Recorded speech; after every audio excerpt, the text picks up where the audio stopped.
Hello and thanks for joining us. I am Vin Martin Obiora Ilo in Abuja, Nigeria. Today in this special interview, my guest is a very distinguished Nigerian. He was born on the 29th of January 1944 in Kaba, Nigeria. He is a Nigerian who has consistently had an opinion in what happens in our country.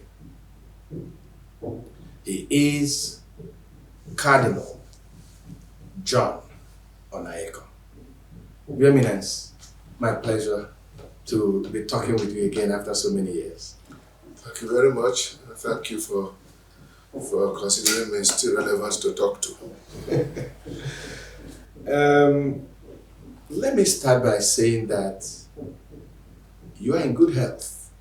I see you at airports, and it takes a lot of interrogation to know that you're already 81. Your Eminence, what's the magic? What has been keeping you in good health? What has been... you don't look 81 at all. Well, if you had said this 3 weeks ago, I probably would have said yes. But 2 weeks ago, I really went down. And I was told that it was because of stress and overwork. And the doctors warned me to go easy. Well, what do you mean by go easy? For as long as you can still move around, you move around.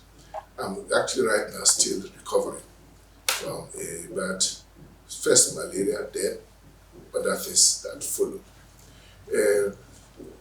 The question of health, that's a matter of, it's normal now. At the moment we are 70 and above, we are ready for all kinds of health challenges until you find the big one that will send us to paradise. I'm waiting for that. Yeah. But the important thing is that I do thank God that I am in relatively good health. I'm not bedridden. I'm not a heavy burden on my loved ones carrying me up and down. And I'm just praying to Almighty God not to have to go through that I could just walk my way gently from this wonderful earth of ours to a more wonderful world in the hereafter. At my age, you must keep thinking about the hereafter. So could we attribute, I know there's the God factor in good health. Yes. But can we attribute this to maybe exercises, the kind of food you eat, or the state of mind? State of mind, good doctor who is dedicated, checking up on me, reminding me, advising me, take this, take that. I'm on regular medication. It seems to be the normal thing now for all old people like us. Regular medication to control sugar and blood pressure. At first, when you were on regular medication, it means that you are sick. And as good, she said, a young sister, but she said, her area of competence is in gynecology, strangely enough. But she's done special courses for geriatric care. And she's making good use of that. Of course, she's not alone. There's a few other consultants who know about my case and to whom she reports and who give their advice. So I'm in their hands, and I think they are handling me well. Your Eminence, recently we had a new pope, and I understand you were part of the pre-conclave meetings and all that, but you had to return, you had to leave Rome because you had gotten to an age where you were not going to be part of the conclave. Mm-hmm. Tell me how you felt when this happened. No surprise. I knew the laws, I knew the rules. Everybody knew the rules that once you've celebrated your 80th birthday, you can no longer participate in the conclave, no matter how important you think you are and how wonderful you think you are. And there were many others like me who also were in the same position. The rule is a good one because you can't be dragging a 90-year-old people into conclave. So I knew I was not going to be part of the conclave, but I knew that I had the right to be at the pre-conclave consistory. Consistory is our technical term for the meetings, discussions, where we spoke a lot about what is the church, and we got reports about how the church at that level is running, the kind of reports that we don't normally get. So that means one you had an opportunity to put in and I put in my own ideas about what I think was going on. You could say that it is a period where people give the idea about what kind of pope they wanted, realizing that the new pope was among those of us there at the meeting. Some people were perhaps more indicated than others, but nobody was sure who it was going to be. Going to be the pope, yes. So, like the rest of us, you found out. Yes, maybe by watching like TV. The rest of you. The journalists like you, they often have their own conclave, and they have their own pope even before any pope emerges. Yes. They had their various lists of people whom they said was going could be. Yes, but at the end of the day, it was Prevost who came as Leo the 14th.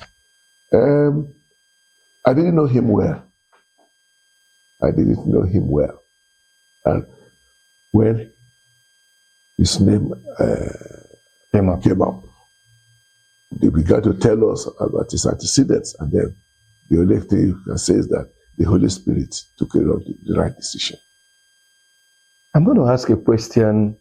It could be funny, it could be, but forgive me. When you became cardinal, and the years you were, qualified, to go into conclave, if one had happened at that time. One happened. Yes. Did it at any time cross your mind like I could become pope? At any time? Again, at this level, there's hardly, personally, for me, it was never anything like an ambition to be a pope. Also because at that level, one had a good idea of the burdens of being a pope. And therefore, it's hardly anything you really want to be. And most people who get elected as pope see it as a cross that is being put on their shoulders, which they accept as a will of God for them. As a cardinal, I knew I was qualified to be a pope, but I didn't go into the conclave saying rosaries or novenas that I may be the one to emerge. No, not at all. Not at all. And also at that level, I knew that unlike other elections, where you have candidates lined up, each one with manifestos and kind of campaigns and what have you. Because the conclave is not like that at all. Because the conclave is an election in which every elector is a candidate. It could be any of those of us gathered there. That was in the 2020, the election of Pope Francis. Okay. I was in that conclave. Yeah. Incidentally, that conclave took place a few months after Cardinal Arinze turned 80. So he couldn't join us. He was not with us. But Okoje was with us at that conclave. Even though he was a bit physically challenged, but he came on his wheelchair. Yes. But this last one, I crossed the 80 years, and I happily came back home and waited, prayed like the rest of the church for the Holy Spirit to guide the conclave. You didn't know this Pope very well. But what challenges do you think his papacy may face? What challenges are popping up in the church and in society that will be part of the cross that he will bear? One thing that kept coming out during that pre-conclave consistory, in different words, is that the conclave is not meant to elect a successor to Pope Francis, but rather to elect a successor to St. Peter the Apostle. And that the office that was going to be elected is a Patriarch office. That kind of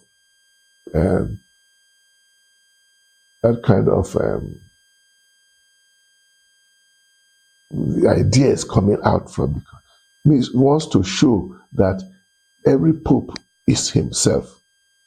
He has no obligation to be someone else, to repeat, to be like his predecessor, no matter how popular or otherwise the person may be, because every pope is himself. Is himself, and the pope, and being himself, he faces the challenges of the church with his own charisms, with his own gifts and talents, and in his own way. And we have seen that. We have seen Pope John Paul II being Pope in a way that we didn't see a Pope be before. But we saw Pope Benedict XVI was not in any way like Pope John Paul II, but he responded to the needs of the church during the brief years he was there. And then Francis came out of the blues and behaved in a way that, what I always say is that Pope Francis finally made it such that even me, I can be Pope. In other words, you can be yourself. He took certain steps to show that the Pope can be himself. He doesn't have to fall into any line. For example, the fact that he refused to stay in the Apostolic Palace and just stayed in the hostel where bishops always stay when we go to Rome. And he spent his 12 years there. Throughout the 12 years was a pope. He was going to the Apostolic Palace for his official meetings and the audiences and so on. But he always returned there for his meals and for sleep. He met a few people once in a while in that place. But that's just one out of many ways he was a pope in his own way. This pope too is an Augustinian. It's interestingly now, these last two popes are religious. Pope Francis was a Jesuit, and this Prevost was an Augustinian, deep Augustinian, because he was a leader of the Augustinian order for 12 years. Because then we realized that he had lived in Rome for 12 years and had been familiar with the inner workings of the Holy See, which means when he became a pope, many of those things were not very new to him. Yes. Okay, we're going to talk more about the church. But, your voice has always been an outstanding one when it comes to is that so? what happens in our country. And recently, in a number of speeches you made, you have criticized our government, and let me be very specific. You urged our president recently to understand the true struggles of Nigerians and implement policies that improve their well-being. You also signposted the challenges of the elderly. In April 2025, you decried the neglect, poverty, and isolation faced by many elderly citizens who once served the nation, calling it, in your own words, a disgrace, and urging society not to forget them. Let's look at the presidency of Tinubu and the presidency and the leadership that we have had in our country. When I spoke to you about a decade ago, you still talked about the challenges of everyday Nigerians. And decades after, these challenges are still facing us. How would you want, to react to these developments? The two issues you raise, the challenges of the ordinary Nigerians and the challenges specific to the people, elderly people, it's all the same thing. It's all about the same thing.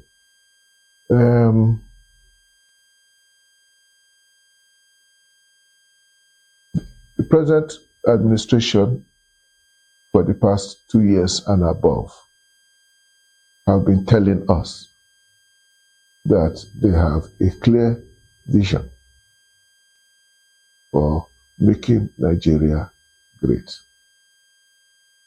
And this clear vision entails a series of policies which they are implementing, that these are policies that ought to have been implemented earlier on, but that previous rulers were slow to do the needful.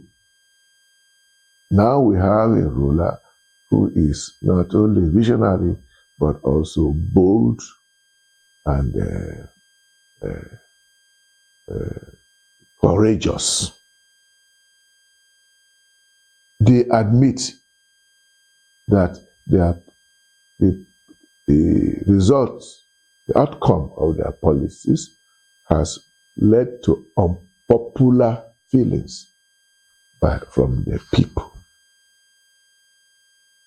And that I'm trying to listen to them, that a good government should not be wanting to carry out popular policies, but rather policies that will work for the good of the nation. I'll be listening to this, but apart from they themselves who are turning out these policies and the people whom they have recruited to carry it out, the vast majority of Nigerians don't seem to see it that way. They definitely don't agree that the government should be there to pursue policies that make life difficult for the people. No matter how beautiful your policy is, it should not make people's life miserable.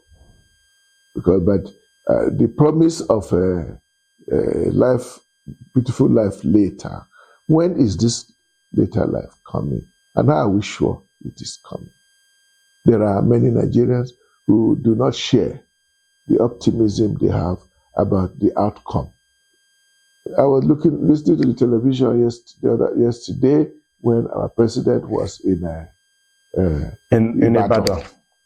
Exactly the same thing. Talked about the pain of surgery. That we have been saved. He agrees that we have put us in pain for the past 2 years.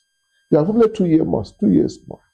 But that now we are at the end of the tunnel, and the good things are now coming. What are these good things that are now coming? Those who are economists cannot share this optimism. And that is why we believe that whatever policy a president or a regime may be having, the good of the people must be the center of attention. People must be the center of your attention. We are talking of people unable to feed their families. We are talking of unemployment rampant. We are talking of young people who have lost hope in the nation because this line you say you are taking, they cannot see it. They cannot see any light at the end of the tunnel, which is why many of our young boys and girls who can make it are leaving the nation for destinations that are only in their mind, but which, unfortunately, we know is not necessarily going to make things easy for them. When young people begin to run away from their nation, it's not a good sign now. Because young people should be able to see in the government sign of a better future. They are not seeing it. And so, I think, I remember making it very clear, if we are going to have a free and fair election, this regime must change its policies. Otherwise, you can't expect Nigerians to want you to continue beyond 2027. But I'm not seeing any reaction in that direction. The opposition parties that are revving towards the election, they are saying the same thing, that the policies we have now are in the wrong direction. I'm not sure I see clearly in them what the alternative they are proposing for Nigerians will be, except to say we will reduce your pains. How? We need to see it more in more graphic details. Well, yes, in more details. Yes. But maybe we have 1 year and a half now to see all that. I've been in this country now, and I'm now 81 years old, and I was already an adult when we became independent in 1960. I was in Patafoa Balewa Square when we raised up our flag for the first time that evening, 1st of October 1960. I was in Form 4 in college and in Benue State, and I was sent by my school to represent my school at the independence. We were full of confidence in our nation, that now we are going to be independent. We are going to be like the great nations. The great nations we knew then were England, Germany, America, France. Those countries we're hoping to become like them. We were not hoping to become like South Africa because we knew South Africa was under apartheid. But we believe that just give us 10 more years, maybe 20, we will be in the front line. That has not happened. 60 years ongoing. 60 years going. But I still have not lost confidence in the ability of our nation to be among the frontline nations of the world. Because I think the way the material is there. We can now see how many of our brains have actually left Nigeria because Nigeria has no room for them. And wherever they go, they are performing wonderfully. Now, while we thank God for that, we still ask, these brains should be here now. They should be building here instead of building other people's nations. Go ahead, take any place. But we're talking about my health. The number of Nigerian doctors that are curing people in other nations. While in Nigeria, the hospitals have no doctors. The ones they have are on strike because they are not being treated well. It doesn't make sense now. It doesn't. And when they are sick, the people who are in charge of us, they are always going out. For how long? Isn't it a shame that the president of Nigeria should be going out for treatment? Can't even fix up a clinic in the estate house to take care of Mr. President. What does it take? The only thing it takes is a political will. there was probably all those who started the federal medical centers I think it was in every state or in every geopolitical zone. That was the idea, that at least if we cannot make every hospital good enough, let's have a few that we can rely on. And there's no reason why we shouldn't have been able to have it. They were built for that purpose. The National Hospital was built to be a center of excellence. Well, people go there now not to. The only thing left there are the structures, but even the equipment have. And the doctors that used to be there, politicization has overtaken the place. It's a shame. So we have so many things that could be done differently. And when the present regime came, the things they are doing differently don't seem to be differently in the right direction. One would expect to have things much better. I have people who are coming here to beg. They were the old people, the normal good beggars whom we know. But we're having a fresh set of beggars now. People who never begged before. And now, it's because of the situation and conditions of the country. Yeah. Apart from those who had the jobs but don't have job anymore. They have lost their jobs. And it is terrible for a responsible gentleman. You have your family, looking after your wife and children, and suddenly you are unable.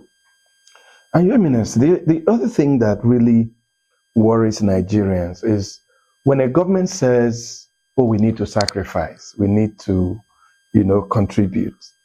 And then people say that the government is not leading by example.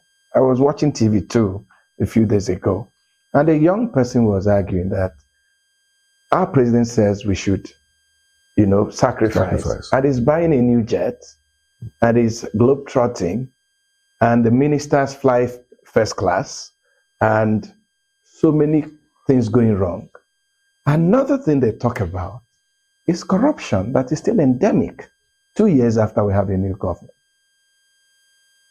Not only endemic, but growing. Growing in we are no longer talking of stealing of millions. It's always trillions now that have been stolen. Billions and trillions. Which really has no reference to the reality of the people who are told to make do with a minimum wage of 70,000 naira a month that is not even being paid. Now, my regular drugs for BP and sugar is costing no less than 50,000 every month. If I was on a 70,000 naira pension, how will I manage? And I'm told that many people who had been on those medications before, when it was costing about 20,000, 15,000 a month, they can no longer afford it. And we are not surprised that every now and again we hear this one has dropped dead, that one has dropped dead. Because they try and look for alternatives. They buy other cheaper drugs, which are not currently doing the job. Or they go for agbo, or all kinds of native remedies, which has its own limits. Well, we are not supposed to have a nation that will make us live forever, but at least let us live decently for a reasonable length of time in this world. And that is what we are still waiting for. As for the lifestyle of government, it's not only that they spent too much on themselves. Typical example is the so-called allowances that have been carved for themselves by the members of the National Assembly. Up to now, we don't have a clear picture of the exact amount of money each takes home every month, but they say it's nothing less than 10 million every month for each of them taking home. And none of them is complaining about that. And they know that the minimum wage is 70,000. What are we in the same country? The result is that those who should be taking of the ordinary Nigerian are not feeling the kind of pressure that is on them, which explains the quality of discussion you get in the National Assembly. They are not discussing things that concern the ordinary Nigerian. There are all kinds of fanciful projects that they are talking about, and the government sends all kinds of fanciful bills. That is, and they congratulate. We are congratulating ourselves every now and again with nice statistics that we say we have GDP has increased, that we have cleared all our debts, and blatant, is it untruth or lies? I don't know how to call them. The things that are being said that are not really true, but we are supposed to take it like that. You cannot run a nation. The nation cannot survive very much on that. Like I said, are we going to have a free and fair election? If we are going to have a free and fair election, then 2037 should give us opportunity to pass our judgment on how this government has treated us. And we need to have alternatives presented to us for us to move forward without killing and destroying ourselves. I'm glad you brought this conversation here, because one of the challenges in Nigeria is how we recruit those that occupy public offices. And this is about the third time you've said this in this interview. I wish that we have a free and fair elections. Yes. What would be your suggestion for us to have a better process of recruiting those that lead our country? Simple. That the body that should be organizing the election should be free and independent, as the name suggests. Now we have an INEC that is not independent, certainly, that has been, for as long as the INEC is constituted by government, and the government that is party to election, how do we expect to have a free and fair election? How do we expect to have a free and fair election? But we are hoping too that the judiciary will help to be fair and impartial. But we are finding that the judiciary is getting more and more hooked up by the executive. So it's no longer a free arm of the government that we're expecting. And we saw that in the last election. The effort they made to explain to us why the election we had was a wonderful one. And all the arguments, all the evidence that shows plainly the irregularities were swept away, were not accepted, were not acceptable. And we're supposed to, even those of us who are not lawyers, we're asking, for goodness sake, what is happening here? Now, I think, I don't know, what I'm hearing is that according to our constitution, it is the National Assembly that should put forward suggestions to improve the constitution, the electoral laws. Electoral laws, okay.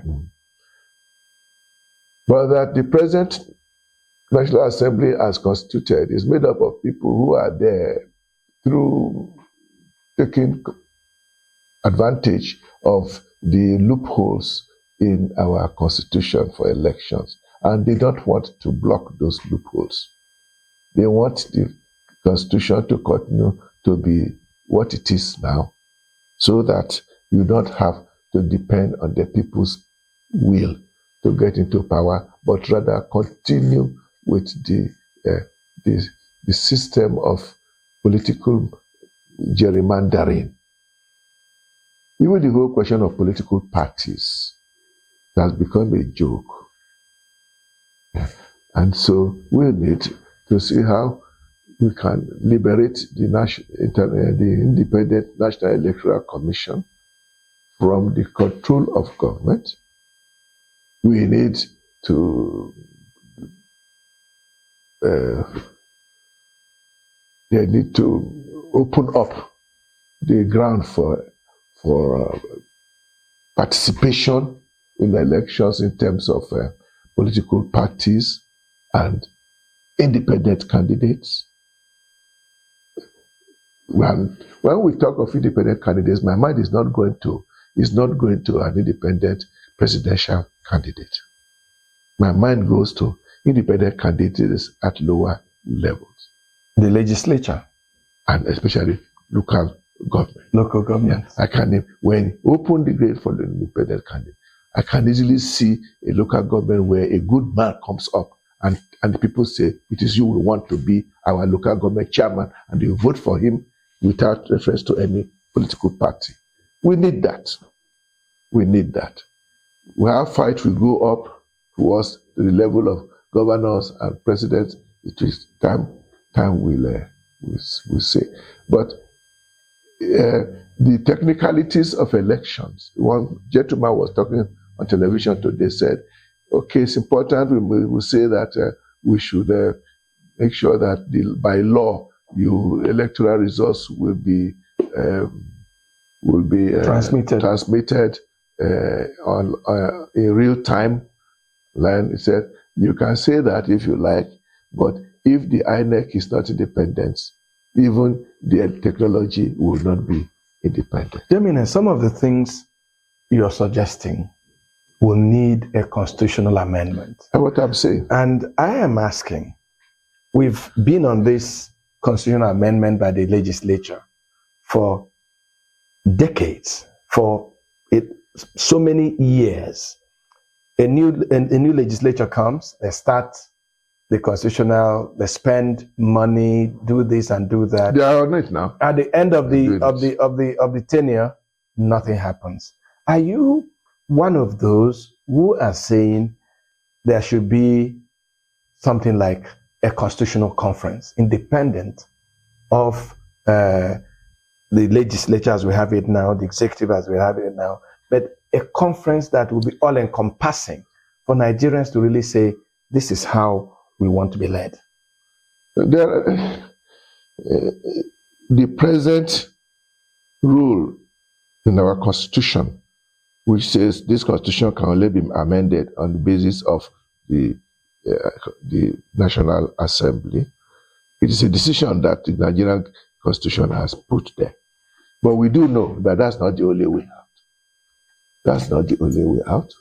And we are also aware now that relying on that, it's not going to get us into, we are not be able to get a real change in our constitution, relying on the people who are presently in the National Assembly that are there on the basis of this warped constitution.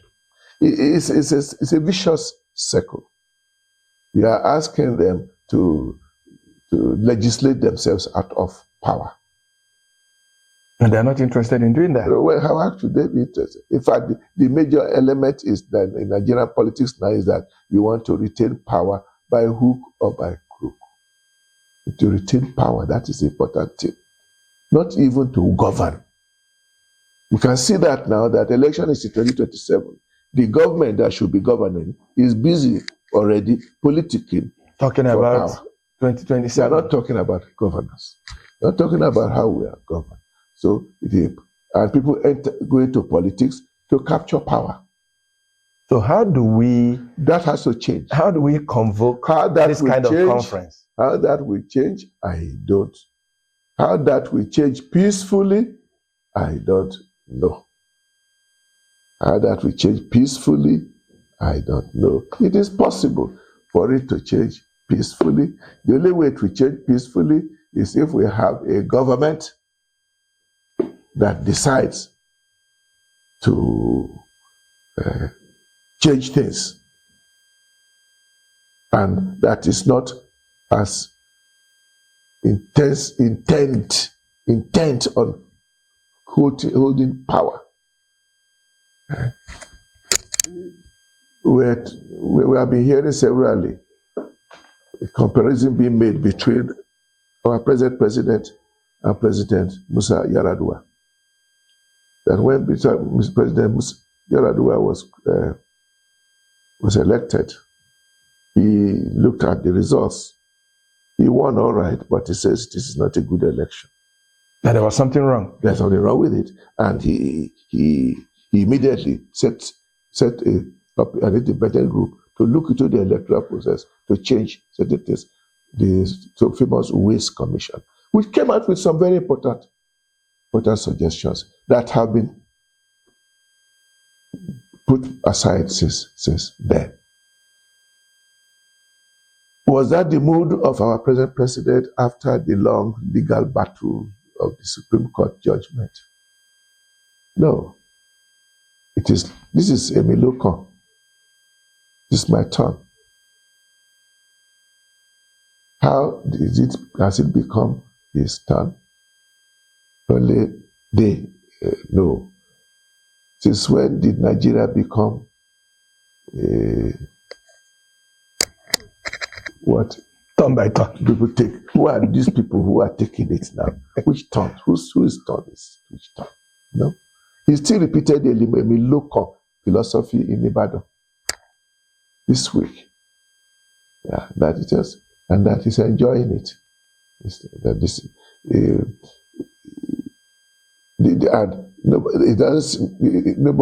They don't seem to see that this whole local philosophy cannot carry a nation forward. And after your turn, what happens? The next person can do whatever he likes.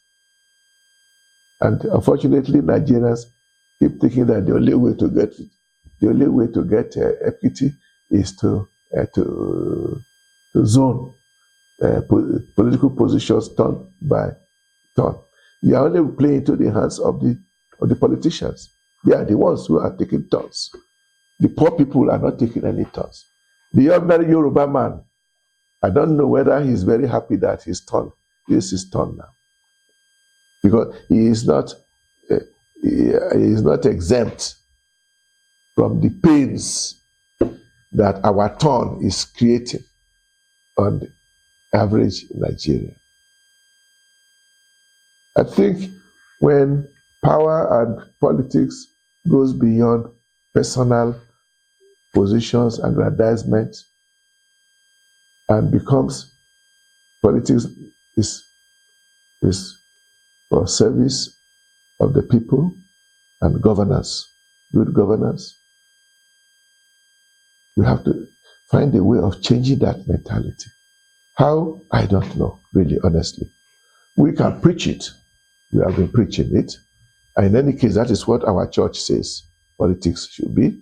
Our church says politics is a noble game, a noble art, because it's not even meant for everybody.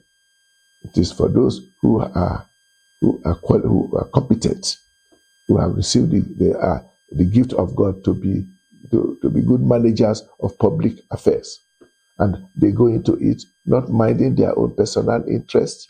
Said it clearly in our documents, not minding their personal interests, but for the common good, all to the glory of God. Now, Nigerian politicians who enter politics with this attitude, they can't move. They are simply removed from the game. A few Nigerians who have gone into politics come back and said the thing doesn't work the way we think it should. In other words, things don't come according to the rules. You know, when at some point in this interview, I said that corruption in Nigeria is endemic, and you retorted, not only endemic, but growing. Yes.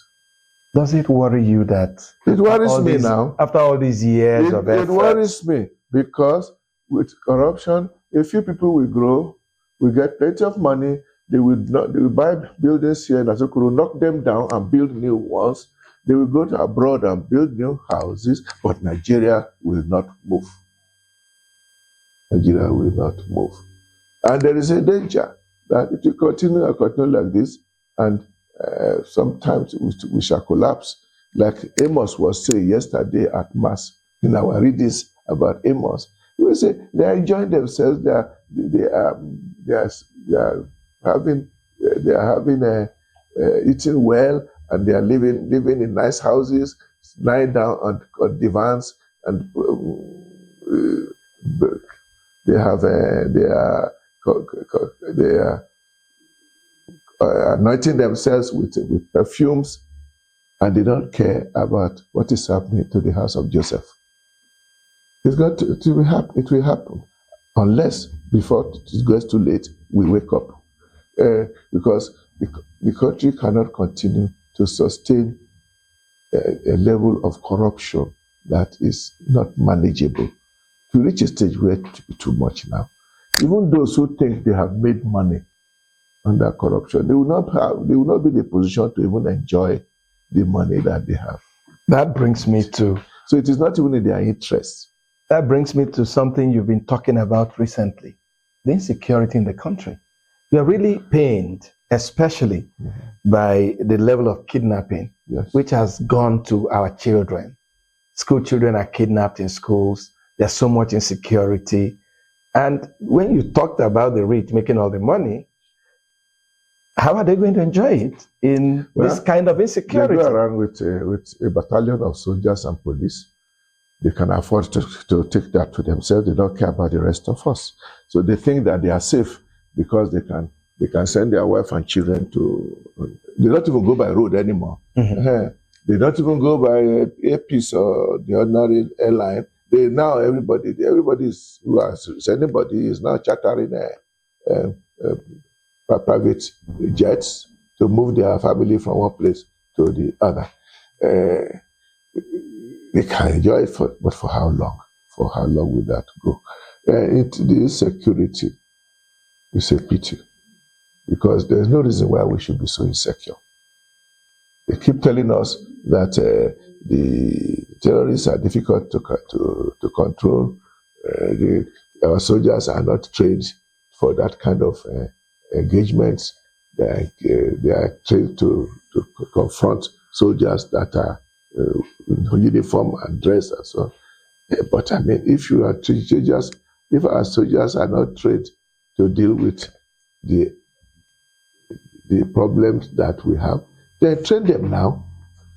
Change the curriculum of the Defense Academy so that they can do the work that needs and have contemporary studies of things that are happening in the country. Yes. You cannot tell me that the soldiers on whom we are spending billions every year are useless for what we need. I mean, it doesn't make sense now. If the soldiers cannot deal with them, who is going to deal with them? Is it the so-called JTF, Joint Task Force of poor volunteers who are carrying their den guns and cutlasses and exposing their lives? It's again back to does the government have the will and the interest of the people as priority concern? If the interest of the people is not the priority of concern of government, then we're in trouble. No matter what policies you churn out, no matter what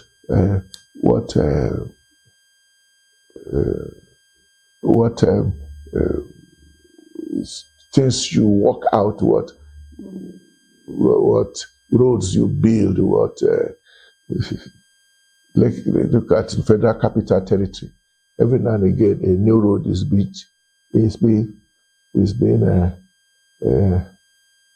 commissioned by Mr. Wike, and the hospitals are public hospitals in the FCT. They're almost gone now. And even the schools too. The FCT schools used to be good. Now, nobody's talking about that.